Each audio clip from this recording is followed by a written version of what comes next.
Hello students, कैसे हो आप लोग। तो आज हम लोग शुरू करने जा रहे हैं एक नया chapter, that is chapter number 1 and chapter का नाम क्या है, रियल नंबर। तो मैं ये होप कर रहा हूँ कि आप लोगों ने जो क्लासेस मैंने अपलोड किया है R1 से लेकर R5 तक वो कम्प्लीटली देख लिया, उसके बाद इस वीडियो में आए हो। अगर नहीं देखा है तो पहले उन क्लासेस को देख लो, उसके बाद इसको स्टार्ट करते हैं, ठीक है। तो रियल नंबर चैप्टर का नाम है। तो रियल नंबर के अंदर आता है rational number, irrational number. Rational number के अंदर इंटीजर्स रहता है, इंटीजर्स में positive, negative, zero. Positive numbers को हम लोग कहते हैं नेचुरल नंबर, पॉजिटिव नंबर। उसके साथ अगर मैं जीरो को काउंट करता हूँ तो उसको क्या कहते हैं, होल नंबर। तो ये पूरा जितना भी रियल नंबर अभी मैंने जो सीरीज बताया, इन सभी के बारे में इस चैप्टर में हम लोग पढ़ेंगे। तो फर्स्ट टॉपिक इस चैप्टर का है यूक्लिड्स डिवीजन लेमा। यूक्लिड एक बहुत महान साइंटिस्ट है, उन्होंने एक डिवीजन लेमा दिया है। ये हम लोग को ऑलरेडी पता है, लेकिन हम लोग इसको एक नए अंदाज में क्लास 10 में इसको पढ़ते। सो यूक्लिड डिवीजन लेमा में क्या गिवन है, given positive integers a and b। अगर मेरे पास दो पॉजिटिव इंटीजर्स है a and b, then there exist unique integers q and r। तब Q एंड R एक यूनिक इंटीजर्स एग्जिस्ट करेगा satisfying A equals to B Q plus R, comma. और ये एक हमें इनइक्वालिटी है, ये याद रखना बहुत जरूरी है। This is 0 less than equal to R less than B। अब ये तुम लोग देख के नया नया लग रहा होगा, लेकिन क्या तुम लोग को ये पता है dividend equals to divisor into quotient plus remainder. I hope ये तो आप लोगों को पता होगा कि dividend equals to divisor into quotient plus remainder. तो यहाँ पे तुम लोग A को एज्यूम कर सकते हो डिविडेंड, B को डिवीजर, Q को क्वोशिएंट एंड R को रिमाइंडर, ठीक है। अगर हम लोग इससे रिलेट करें ना तो हमें ये याद रहता है इजीली कि A equals to B Q plus R। तो यूक्लिड डिवीजन लेमा ने यही कहा है कि अगर मेरे पास दो पॉजिटिव इंटीजर है A एंड B, तो उसके लिए एग्जिस्ट करेगा unique integers Q and R such that A equals to B Q plus R। अब मेन ये होता है, मेन जो पोर्शन है ना याद रखने का, सो यही होता है। इससे एमसीक्यू क्वेश्चंस भी आता है। तो यहाँ पे देखो R जो है ना, R is basically remainder. Remainder जो है वो 0 भी हो सकता है या फिर 0 से बड़ा हो सकता है, लेकिन ये जो B डिवीजर है इससे छोटा होना चाहिए। चलो एग्जाम्पल के लिए मैं अगर लेता हूँ डिविडेंड A इक्वल्स टू, मैं अगर एज्यूम करता हूँ A इक्वल्स टू 4 एंड मुझे उसको डिवाइड करना है। चलो 4 छोटा नंबर हो जाएगा, मान लो 8, ठीक है। और मुझे डिवाइड करना है B मान लो 3 से, ठीक है। तो मैं अगर 8 को डिवाइड करता हूँ 3 से तो देखो कितना आता है, 3 2 जा 6। तो रिमाइंडर कितना आता है, 2 आता है। मान लो मुझे 9 को डिवाइड करना है 3 से, तो 3 टाइम्स तो 9 हो गया। रिमाइंडर कितना आता है, 0 आता है।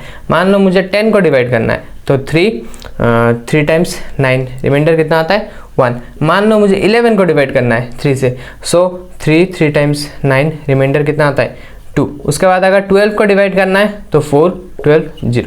तो आप लोग ये नोटिस कर पाओगे, इफ माई डिवीजर इज 3 तो रिमाइंडर क्या क्या आ सकता है, 0 आ सकता है, 1 आ सकता है, 2 आ सकता है। क्या 3 आ सकता है क्या, नहीं आ सकता। तो इसलिए यहाँ पे देखो इक्वल टू नहीं गिवन है, लेकिन 0 लेस देन और equal to R less than B। तो ये स्टार मार्क लगा के अपने कॉपी में ये लिख के रखेंगे, और this is very important. A equals to B Q plus R where 0 less than equal to R less than B, ठीक है। सो एक्सरसाइज 1.1 का फर्स्ट क्वेश्चन है, question number 1, use Euclid's division algorithm to find the HCF of. Euclid's division algorithm and Euclid's division lemma, ये दोनों चीजें same है। हमें क्या करना है यहाँ पे HCF हाईएस्ट कॉमन फैक्टर निकालना है by using Euclid's division algorithm, ठीक है। तो मैंने क्वेश्चन लिख लिया है 135 एंड 225। चलो आओ इसको करते। तो फर्स्ट स्टेप यहाँ पे क्या होगा, मुझे इन दोनों नंबर में से ढूंढ के निकालना है कि कौन सा ग्रेटर देन होगा, ठीक है। तो आप लोगों को दिख रहा होगा कि 225 इज ऑब्वियसली ग्रेटर देन 135। तो मैंने लिख दिया कि 225 इज ग्रेटर देन 135।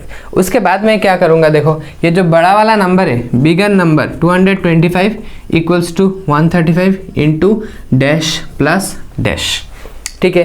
तो अगर मेरे पास 2 नंबर्स है, जैसे अभी 2 इंटीजर्स है, अभी हम लोगों ने यूक्लिड डिवीजन एल्गोरिथम में देखा कि if I have two positive integers A and B, then there exist unique integers Q and R. तो यहाँ पे दो integers unique integer Q and R will exist such that A equals to B Q plus are.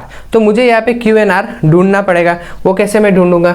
225 को मैं अगर 135 से divide करता हूँ तो ये तो 1 टाइम्स ही जाएगा ना, यहाँ पे 135, रिमाइंडर कितना आता है 90। तो क्या लिखूंगा मैं? 135 इंटू 1 प्लस 90। ठीक है, तो यहाँ पे क्वेश्चन का आंसर खत्म नहीं होता। अब हमें क्या करना है, ये जो 135 है ना, यहाँ पे जो भी नंबर होगा इसको क्या किधर लेके आना है? इधर लेके आना है। ठीक है, और जो भी रिमाइंडर होगा उसको अब क्या बनाना है? ये डिवीज़र बनाना है। ठीक है, अब 135 equals to 90 into dash plus dash. तो मुझे अब क्या करना है? 90 से 135 को डिवाइड करना है। तो आप लोगों को पता होगा 90 1 टाइम्स कितना होता है? 90, रिमाइंडर इज 45। तो 90 इंटू 1 प्लस रिमाइंडर इज 45। ठीक है, जैसे इस स्टेप में से यहाँ पे आए थे हम लोग, 135 को इधर लेके आया, 90 जो रिमाइंडर था उसको यहाँ पे लेके आए। सेम प्रोसेस यहाँ पे भी रिपीट करना है, 90 को इधर लेके आना है एंड ये जो 45 है इसको यहाँ पे लिखना है। तो आप लोगों को पता होगा 45 इंटू 2 कितना होता है? 90। तो प्लस रिमाइंडर कितना रह जाएगा? 0 रह जाएगा। ठीक है, तो आप लोगों को ये प्रोसेस कब तक करना है? जब तक मुझे ये जो रिमाइंडर है ये 0 ना मिल जाए तब तक इस तरह से इस प्रोसेस को रिपीट करते हुए जाना है। जब मुझे रिमाइंडर 0 मिल जाएगा तब मेरा HCF भी आ गया। तो HCF कहाँ पे? 0 का जो कॉरेस्पॉन्डिंग डिवीज़र होता है, 0 का जो कॉरेस्पॉन्डिंग डिवीज़र होता है दैट इज़ माई HCF। तो मैं क्या लिख सकता हूँ? HCF of 135 and 225 will be equal to 45। ठीक है, मैं होप करता हूँ कि आप लोगों को ये प्रोसेस जो है, प्रोसेस अभी जो मैंने बताया है कि पहले इस दोनों नंबर में से कौन सा ग्रेटर देन वो निकालना है, उसके बाद जो ग्रेटर नंबर होगा उसको और smaller number into dash plus dash ऐसे करना है, फिर बाद में इसको इधर लिखना है और जो रिमाइंडर आएगा उसको लिखना है। ऐसे प्रोसेस को कंटिन्यूअसली करते हुए जाना है। कब तक करेंगे? जब तक हमारा रिमाइंडर 0 नहीं आता। और जब मेरा रिमाइंडर 0 आ जाएगा तो उसका कॉरेस्पॉन्डिंग जो डिवीज़र होगा, जिस लाइन में भी होगा उसका कॉरेस्पॉन्डिंग डिवीज़र जो होगा that will be our HCF। So our next question is Roman number 2 196 and 38220। तो लास्ट क्वेश्चन में हम लोगों ने सीखा था स्टेप्स कैसे करते। तो पहला स्टेप क्या होगा? दोनों नंबर में से हमें ग्रेटर नंबर कौन सा है वो हमें निकालना है। ठीक है, तो आप लोगों को ऑब्वियसली दिख रहा है कि कौन सा ग्रेटर है। 38220 इज ग्रेटर देन 196। उसके बाद क्या करना है? जो ग्रेटर नंबर है 38220 इसको लिखना है 196 इंटू डैश प्लस डैश। ठीक है, फिर अगर कैलकुलेशन करेंगे तो 196 इंटू 195 करते तो ये पूरा ये जो 38220 है ये नंबर आ जाता है और प्लस में क्या होता है? रिमाइंडर 0। आप लोगों को अगर मेरे ऊपर विश्वास नहीं आ रहा है, हो सकता है विश्वास ना हो, तो क्या कर सकते हैं? इसको मल्टीप्लाई करके एक बार चेक करके देख सकते हो। तो अब ये फर्स्ट स्टेप में ही मुझे क्या मिल गया? रिमाइंडर 0। तो मेरा HCF क्या होगा? इसका कॉरेस्पॉन्डिंग डिवीज़र। सो इसका कॉरेस्पॉन्डिंग डिवीज़र क्या है? 196। सो देयरफॉर मैं क्या लिख सकता हूँ? HCF equals to 196। So our next question is Roman number 3 867 and 255। तो चलो इसको करते हैं। Here 867 is greater than 255। ये तो आप लोगों को दिख रहा है कौन सा ग्रेटर है। 867 equals to 255 into dash plus dash. चलो इसको डिवाइड करके देखते हैं। तो 867 255। ठीक है, तो 255 कितना टाइम्स हो सकता है? लगभग 3 टाइम्स। तो 3 5 जा 15, 3 5 जा 15 16, 1 इन हैंड, 3 2 जा 6, 765। तो यहाँ पे 201। तो अगर मैं 255 को 3 टाइम्स मल्टीप्लाई करता हूँ तो मेरा रिमाइंडर कितना आएगा? 102। फिर नेक्स्ट स्टेप में मैं क्या करूँगा? 255 को इधर लिखूँगा एंड जो मेरा रिमाइंडर आया था उसको मैं डिवीज़र बनाऊँगा। ठीक है, into dash plus quotient, sorry remainder. तो 255 को अब मुझे डिवाइड करना है।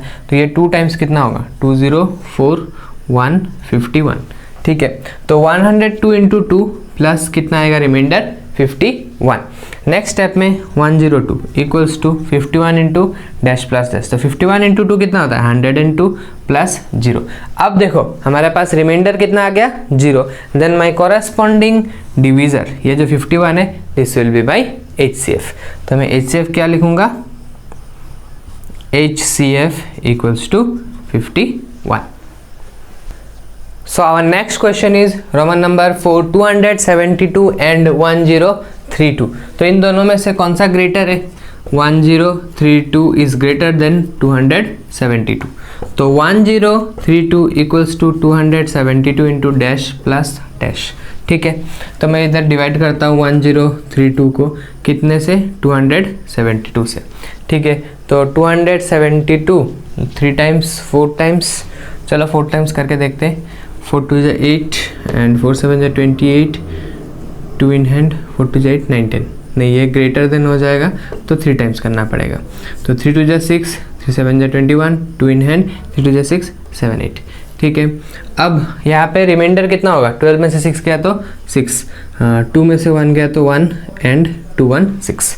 तो 272 इंटू 3 प्लस 216, फिर 272 इक्वल्स टू 216 इंटू 1 प्लस, तो 272 में से 216 को माइनस करना है, तो इधर कितना होगा 6, इधर 6 में से 1 गया तो 56, तो यहाँ पे कितना आएगा 56।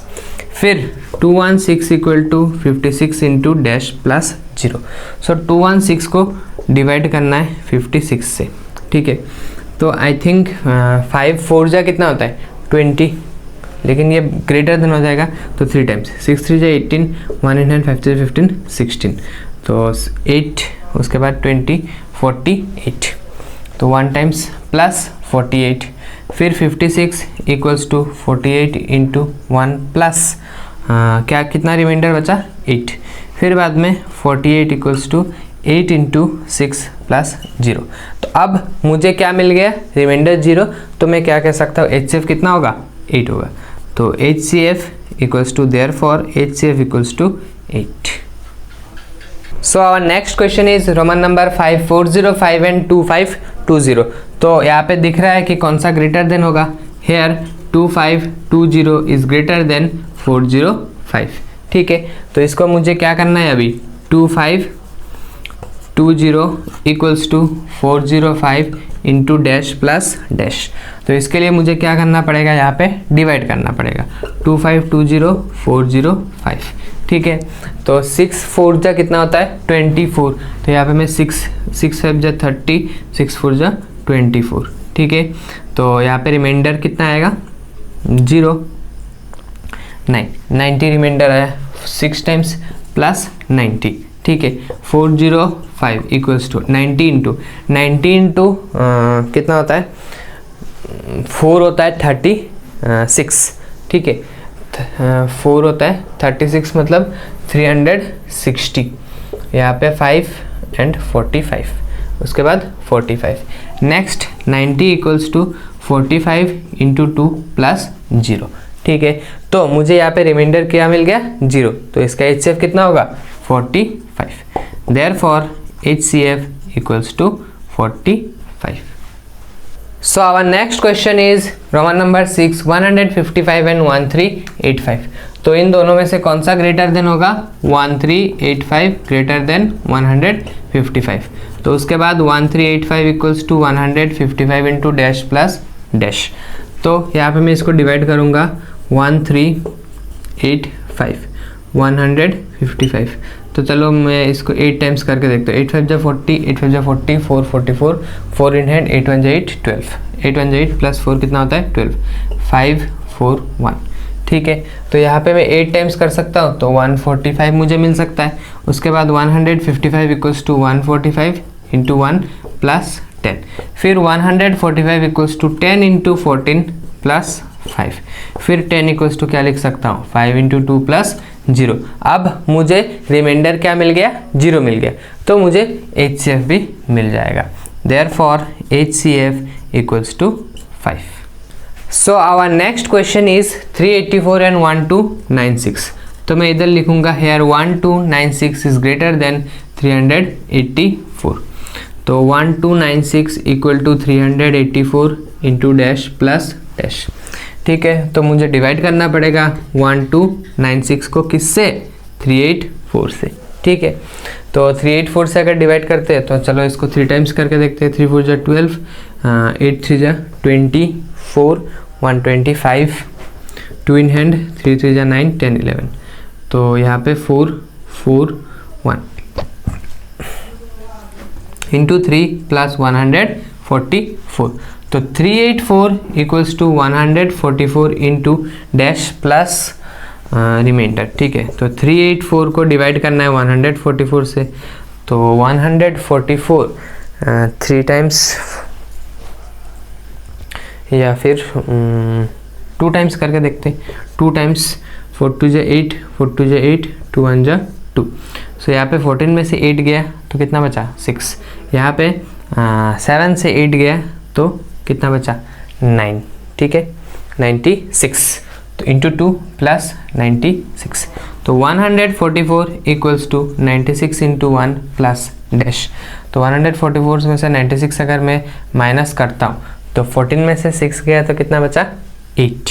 ठीक है, यहाँ पे 13 में से 9 गया तो कितना बचा, 48। ठीक है, उसके बाद next step 96 equal to 48 into 2। 48 into 2 कितना होता है, 96 होता है, और प्लस 0। अब 0 मिल गया देन HCF भी मुझे मिल जाएगा, HCF equals to 48। So our next question is 1848 and 3058। ठीक है, तो इसका क्या होगा, हेयर 3058 इज ग्रेटर देन 1848। ठीक है, तो 3058 equals to 1848 plus, sorry plus नहीं, यहाँ पे इंटू डैश प्लस डैश। ठीक है, तो 3058 इसको मैं डिवाइड करना है मुझे 1848 से, तो 1 टाइम्स 1848, 0 1, उसके बाद 2, उसके बाद 1। तो यहाँ पे कितना आएगा, 1 टाइम्स 1210। तो 1848 इक्वल्स टू 1210 इंटू 1 प्लस। ठीक है, तो 1210, तो यहाँ पे 836। ठीक है, तो रिमाइंडर कितना आ गया, 638। फिर से 1210 इक्वल्स टू 638 इंटू 1 प्लस। ठीक है, तो मुझे माइनस करना है 638। तो 10 में से 8 गया तो 2, उसके बाद यहाँ पे 0 हो गया, तो 10 में से 3 गया तो 7, 11 में से 6 गया तो 5, 572। तो फिर से 638 इक्वल्स टू 572 इंटू 1 प्लस। ठीक है, तो अगर मैं माइनस करता हूँ तो ये 6 आएगा, उसके बाद यहाँ पे 13 में से अगर 7 माइनस करते हैं तो कितना बचता है, 6 बचता है, तो 66। ठीक है, उसके बाद 572 इक्वल्स टू 66 इंटू, तो 66 इंटू कितना करना पड़ेगा, चलो 572, चलो 8 टाइम्स करके देखते हैं। तो 6 8 जा 48, 4 इन हैंड, 6 जा 48, 14 50 51 52 52। तो 12 में से 8 गया तो कितना बचा, 4, एंड 6 में से 2 गया तो कितना बचा, 4 बचा, 44। 68 इंटू 66 इंटू 8 प्लस 44। फिर से 66 equal to 44 into 1 plus 22 and 44 equals to 22 into 2 plus 0। तो ये रिमाइंडर 0 मिल गया तो मेरा HCF भी आ गया, therefore HCF equals to 22। So our next question is question number 2. Show that any positive odd integer is of the form 6q plus 1, 6q plus 3 और 6q plus 5 where q is some integer. तो हमें show करना है positive odd integer का जो form है वो क्या है, 6q plus 1 है, 6q plus 3 है और 6q plus 5। तो इसको चलो सॉल्व करते। लेट a इक्वल्स टू नहीं, let a be a positive integer and b equals to 6। तो एक मैंने पॉजिटिव ऑड इंटीजर लिया है एंड b को मैंने 6 एज्यूम किया है। तो b को 6 एज्यूम करने का जो रीज़न है वो क्या है, क्वेश्चन में गिवन है 6q plus 1, 6q plus 3, 6q plus 5। तो इसलिए मैंने b का वैल्यू कितना लिया, 6 लिया। ठीक है, उसके बाद then by Euclid's division algorithm, then by Euclid's division algorithm क्या होगा, a equals to 6q plus r. ठीक है, a इक्वल्स टू क्या हो जाएगा 6q plus r, 0 less than equal to r less than 6। यहाँ पे b नहीं होगा, यहाँ पे क्या हो जाएगा 6, क्योंकि b का वैल्यू हम लोगों ने क्या एज्यूम किया है, 6 एज्यूम किया है। ठीक है, अगर ऐसा होता है therefore r equals to, r का वैल्यूज क्या क्या हो सकता है, r का वैल्यू 0 हो सकता है, 1 हो सकता है, 2 हो सकता है, 3 हो सकता है, 4 हो सकता है, 5 हो सकता है। क्या 6 होगा? नो, 6 नहीं होगा। अच्छा, उसके बाद व्हेन r इक्वल्स टू 0, जब मेरा r का वैल्यू 0 होगा तो a क्या होगा, देखो a equals to 6q plus 0, तो 6q प्लस 0 इक्वल्स टू कितना होता है 6q।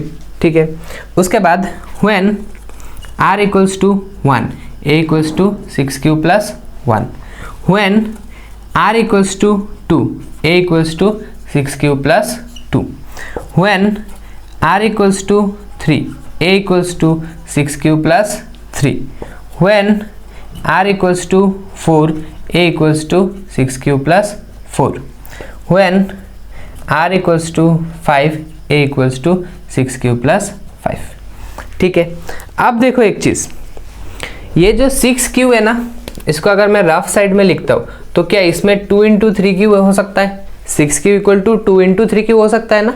तो ये जो 6q है this is a multiple of 2, और अगर कोई भी एक नंबर मल्टीपल ऑफ 2 होता है देन उसको हम लोग क्या कंसिडर करते हैं, उसको हम लोग इवन नंबर कंसिडर करते हैं। तो मैं इधर कॉमा देके क्या लिखूंगा, व्हिच इज एन इवन, या फिर व्हिच इज ए इवन। ठीक है, उसके बाद इवन नंबर प्लस 1, कोई भी एक मान लो इवन नंबर, मैंने एज्यूम किया 15 नहीं, चलो 20 एज्यूम किया, 20 के साथ अगर मैं प्लस 1 करता हूँ तो क्या होगा 21, and 21 is again odd number. तो आप लोगों को ध्यान रखना है कि इवन नंबर प्लस 1 कितना होता है, ऑड नंबर। तो मैं क्या लिखूंगा, व्हिच इज ऑड।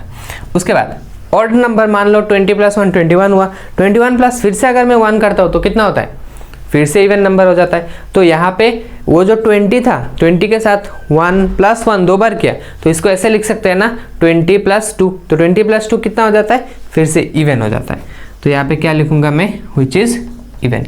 फिर इवन के साथ फिर से और एक ऐड करेंगे तो वो कितना हो जाएगा, ऑड, तो व्हिच इज ऑड।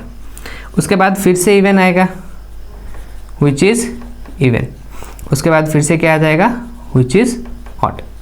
ठीक है, तो क्वेश्चन में कहा था कि कोई भी एक पॉजिटिव ऑड इंटीजर है उसका फॉर्म क्या होता है, 6q प्लस 1, 6q प्लस 3 और 6q प्लस 5।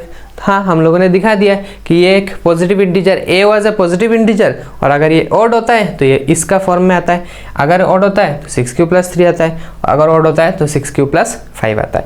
ठीक है, तो हम लोग का जो काम था वो हम लोगों ने कर दिया है। अब हमें एक लाइन लास्ट में लिखना है, therefore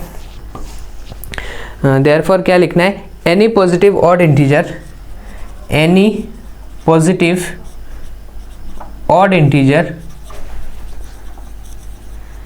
is of the form 6q plus 1 और 6q प्लस 3 और 6q प्लस 5। ठीक है, उसके बाद हम लोग क्या लिखेंगे, showed। Our next question is question number 3. An army contingent of 616 members is to march behind an army band of 32 members in a parade.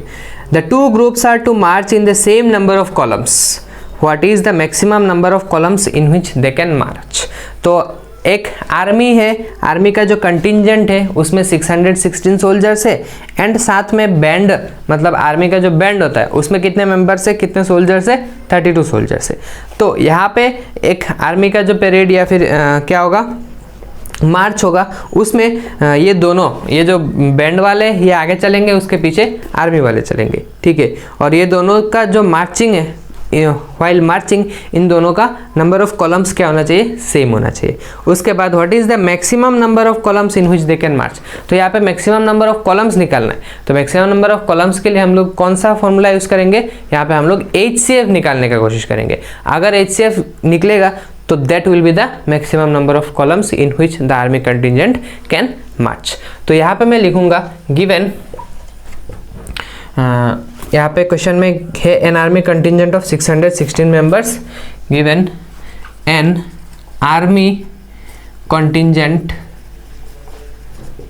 of 616 members is to march behind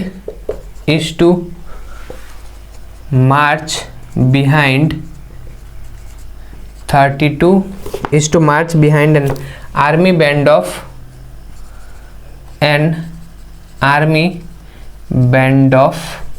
32 members। ठीक है, तो ये मैंने question से लिखा है। उसके बाद मुझे क्या करना है, यहाँ पे HCF निकालना है। ठीक है, तो HCF ऑफ 616 एंड 32। तो अब आप लोग देख के बताओ 616 एंड 32 दोनों में से कौन सा ग्रेटर देन है, तो ऑब्वियसली पता होगा 616। तो मैं लिखूंगा 616 equals to 32 into dash plus dash. तो अब मुझे क्या करना है, यहाँ पे डिवाइड करना है। 616 को किससे डिवाइड करना है, 32 से डिवाइड करना है। ठीक है, तो 32 1 टाइम्स कितना होता है 32। उसके बाद 11 से 2 माइनस किया तो कितना आता है 9, और यहाँ पे 5 में से 3 गया तो 29 6। फिर कितना टाइम्स जाएगा 2 9 6, क्या 9 टाइम्स जा सकता है, 9 2 जा 18 एंड 9 3 जा 27 28, हाँ जा सकता है। फिर यहाँ पे कितना हो गया 8, और तो कुछ नहीं बचा। तो 32 इंटू 19 प्लस 8, तो फिर से 32 equals to 8 into dash 8 into 4 plus 0। तो अब मुझे क्या मिल गया, रिमाइंडर 0 मिल गया। तो अगर रिमाइंडर 0 मिल गया तो HCF भी मुझे मिल जाएगा। HCF क्या होगा, डिवीज़र होगा। Therefore HCF of 616 and 32 equals to 8। इसका मतलब क्या है, वो जो आर्मी कंटिजेंट है एंड जो बैंड आर्मी बैंड है वो सब कितने नंबर ऑफ कॉलम्स में मार्च कर सकते हैं, 8 कॉलम्स में मार्च कर सकते हैं। ठीक है, तो इसका आंसर मैं क्या लिखूंगा, therefore the maximum number of columns in which they can march is 8।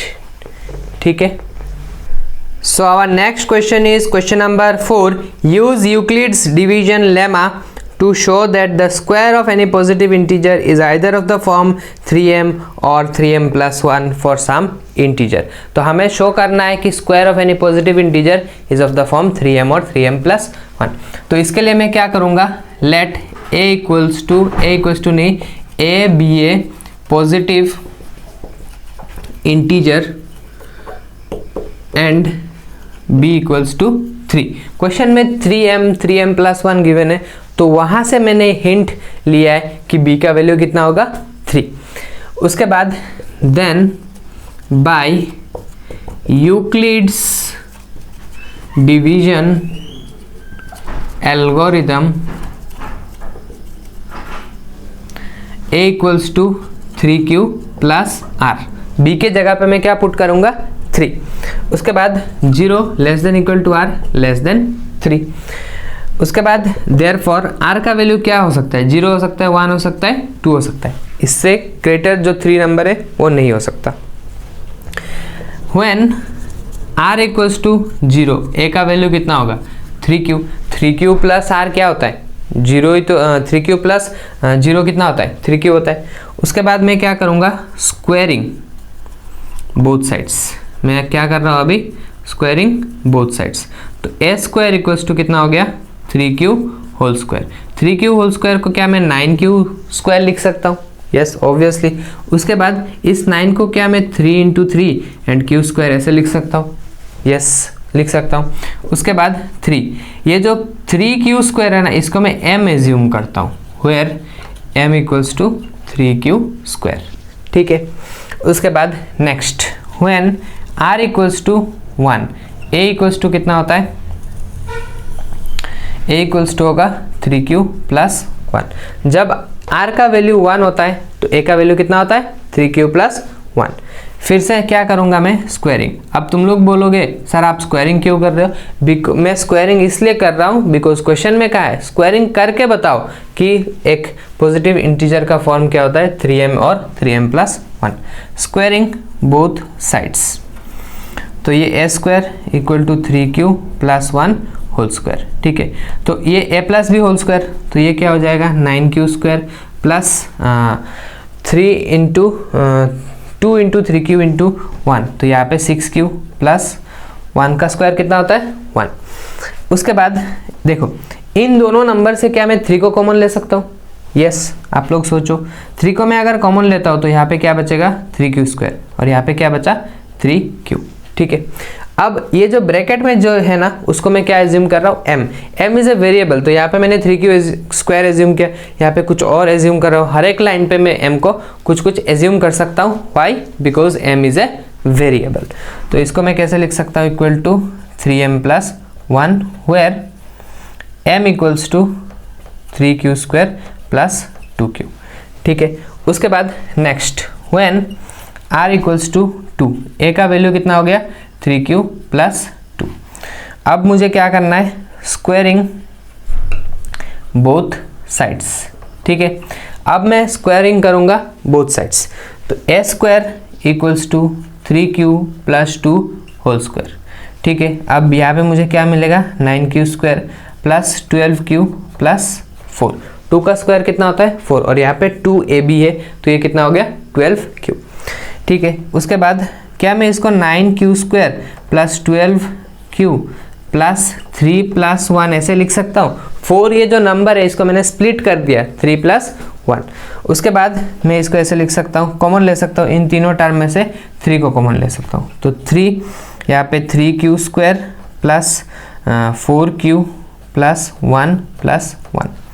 फिर नेक्स्ट लाइन पे मैं क्या लिख सकता हूँ 3m+1। ये जो ब्रैकेट में लिया है इसको मैंने m एज्यूम किया, where m equals to 3q square plus 4q plus 1। I hope आप लोगों को दिख रहा होगा, अगर आप लोगों को नहीं दिख रहा होगा तो मैं बता रहा हूँ, यहाँ पे m का वैल्यू मैंने क्या एज्यूम किया 3q square plus 4q plus 1। तो हाँ, हम लोगों ने दिखा दिया है कि स्क्वायरिंग करने के बाद इसका फॉर्म क्या होता है 3m होता है, या फिर 3m+1 होता है, या फिर 3m+1 होता है। उसके बाद लास्ट में एक लाइन लिख लेना है, therefore the square of any positive integer, therefore square of any positive integer is of the form 3m or 3m+1. So our next question is question number 5. Use Euclid's division lemma to show that the cube of any positive integer is of the form 9m, 9m+1 और 9m+8. तो अभी हमें क्या show करना है, cube of any positive integer is of the form. तो मैं यहाँ पे एज्यूम करूँगा let a be a positive integer and b equals to 3। ठीक है, उसके बाद then by Euclid's division lemma,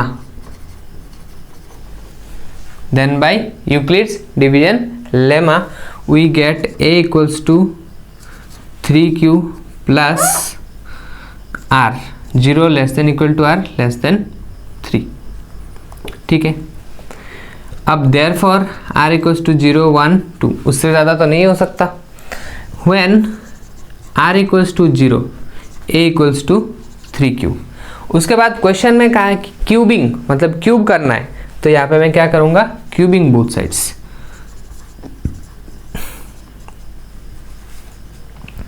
तो a cube equals to 3q whole cube, तो 3q होल क्यूब कितना होता है 27q क्यूब। ठीक है, इस 27 को क्या मैं 9 इंटू 3q क्यूब लिख सकता हूँ, और इसके बाद इसको क्या लिख सकता हूँ 9m, where m equals to 3q cube. ठीक है, उसके बाद when r equals to 1 a equals to 3q plus 1। उसके बाद क्यूबिंग बोथ साइड्स, मुझे अब क्या करना है क्यूबिंग बोथ साइड्स करना है। A cube equals to 3 cube plus 1 whole cube equals to A plus B whole cube. अगर किसी को याद है तो ठीक है, अगर याद नहीं है तो चलो मैं यहाँ पे लिख के देता हूँ। A plus B whole cube equal to A cube plus 3a square B plus 3ab square plus B cube. इसका और एक फॉर्मूला भी आता है, मैंने एक ही लिखा है, ठीक है।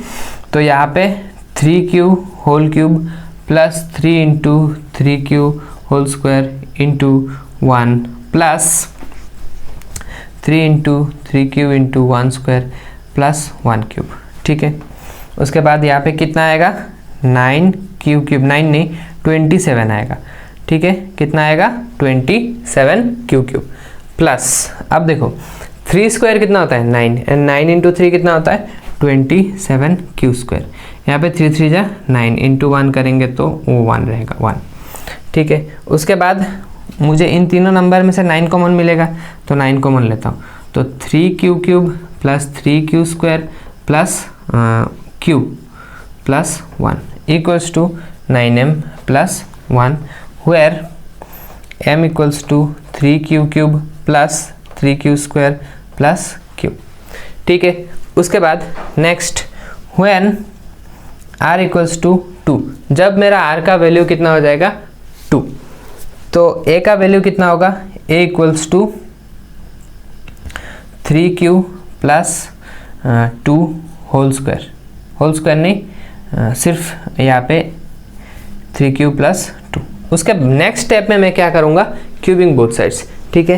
तो मुझे लग रहा है कि जगह यहाँ पे शॉर्ट होगा तो मैं ऊपर वाला सेक्शन कुछ इरेज कर रहा हूँ। आप लोग क्या करेंगे पहले यहाँ तक कंप्लीट करेंगे वीडियो को पॉज करके, उसके बाद नेक्स्ट पार्ट स्टार्ट करेंगे, ठीक है।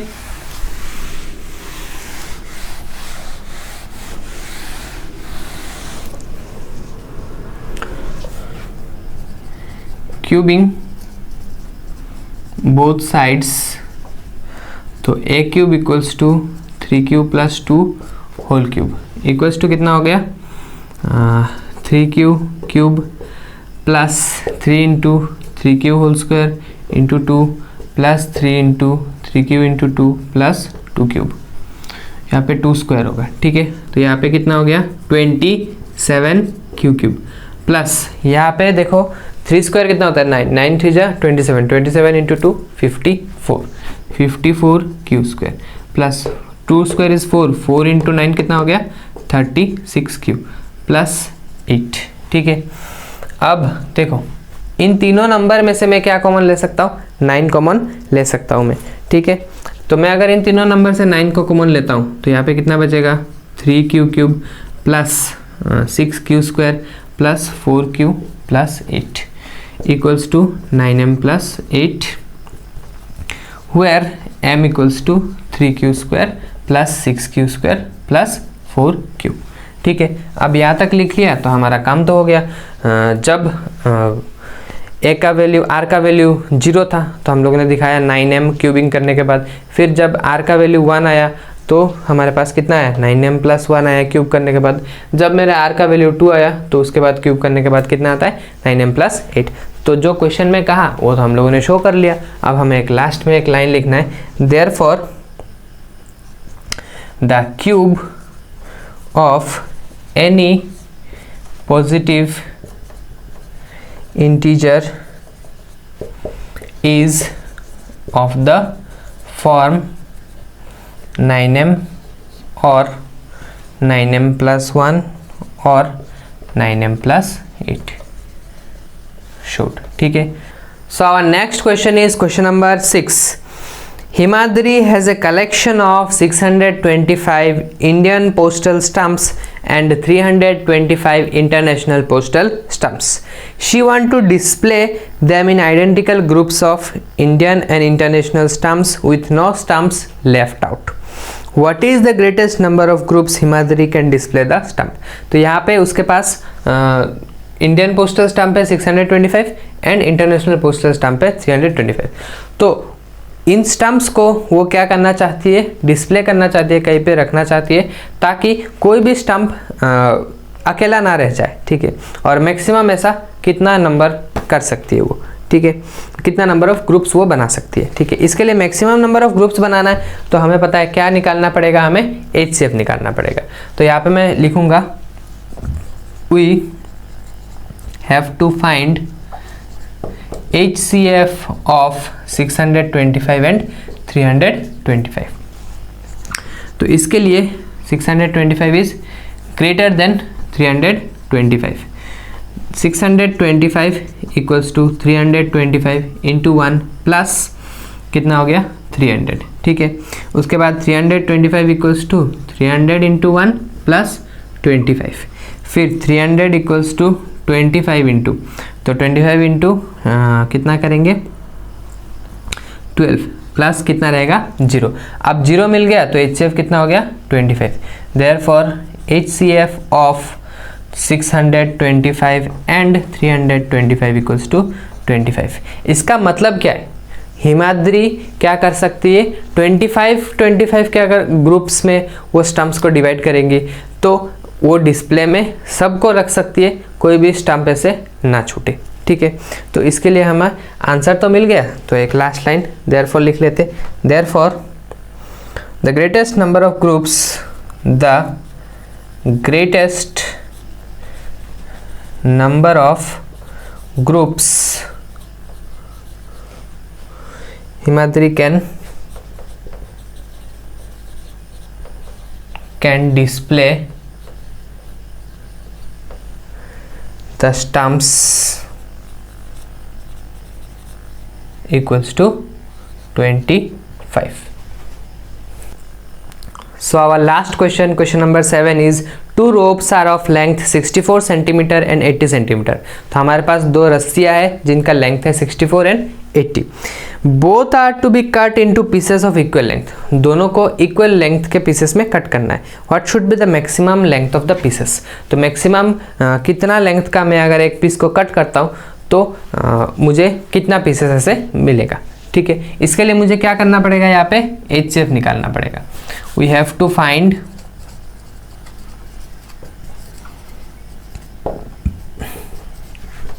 HCF of 64 and 80. तो इन दोनों में से ऑब्वियसली 80 बड़ा है 64 से, तो मैं क्या लिखूंगा 80 इक्वल्स टू 64 इंटू 1 प्लस 16.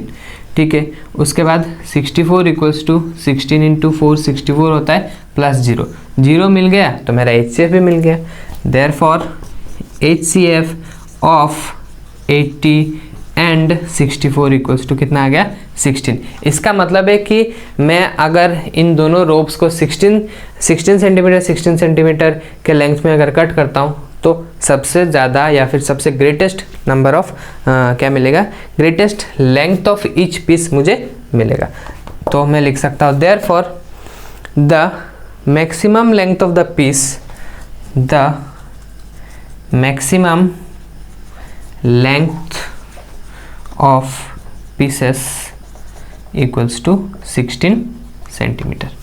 ठीक है, तो इसी के साथ आज का क्लास ख़त्म होता है. आई होप आप लोगों को समझ में आया. अगर कुछ भी समझ नहीं आया तो कमेंट सेक्शन में आप लोग पूछ सकते हैं. I will definitely try to clear.